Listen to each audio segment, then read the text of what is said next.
Beeksisa Koomishiniin Naamusaa Farra Malaamaltummaa Naannoo Oromiyaatti Waajjirri Damee Kibba Oromiyaa bara kana dhaadannoo dhaloota safuu ijaaruun kenna tajaajila hojmaataan jedhu.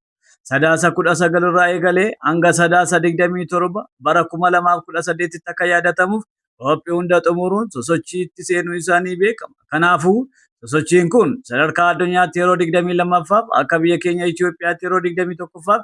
akka naannoo Oromiyaatti yeroo 20ffaaf yaadatamu kun haala qabatamaa mana hojii naannoo keessaniitiin bifa hirmaannaa qabuun manneen barnootaa fi kolleejjii mootummaa fi dhuunfaa keessatti bifa gaaffii fi deebii ho'aa ta'een akkasumas immoo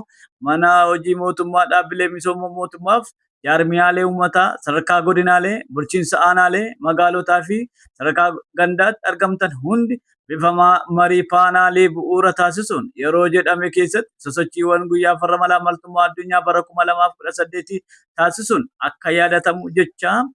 miidhaan malaamaltummaa fi hojmaatii badaan hidda isaa gadi fageeffatee kana sirriitti hawaasni naannoo keenya akka hubatuu fi qabsoo farra malaamaltummaa gaggeeffamaa jiru keessatti hawaasni dammaqinaan gahee isaarraa eegamu akka baatu taasisuuf sosochiiwwan hojiilee gurguddoowwan hojjetamuu qaban hunda haalduree isaa guuttachuun yaadaan gabbisuun bifa wal fakkaataa fi hirmaannaa uummataa qabuun haala bifa ho'aa ta'e akka yaadatamu jecha guyyaan farra malaamaltummaa addunyaa bara kana mata duree dhaloota safuu ijaaruun kenna tajaajila hojmaataan jedhu yeroo yaadatamu uummanni keenya hanni waaqa biratti cubbuu seeraanis yakka akka ta'e beekee yeroo waa yaannaa fi miidhaa isaa ibsu horiin hannaa ilmatti akka hin darbine loon hannaa hore karra akka hin taane ilmi hatu guddatee bakka akka hin geenye wal hubachiisuun dhaloonni safuu fi duudhaa ganamaa isaatti akka deebi'u gahee isaa akka ba'atuu fi mana hojii hunda keessatti kenni tajaajila kennamu kamiyyuu hojmaata bu'uura godhatee hojjetamuu akka qabu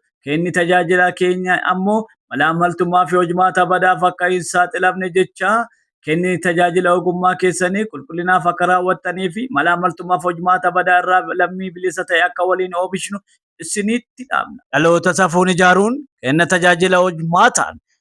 yeroo gaarii Koomishinii Naamusa Farra Malaamaltummaa Naannoo Oromiyaatti Waajjira Damee Kibba Oromiyaa Bulee Horaa.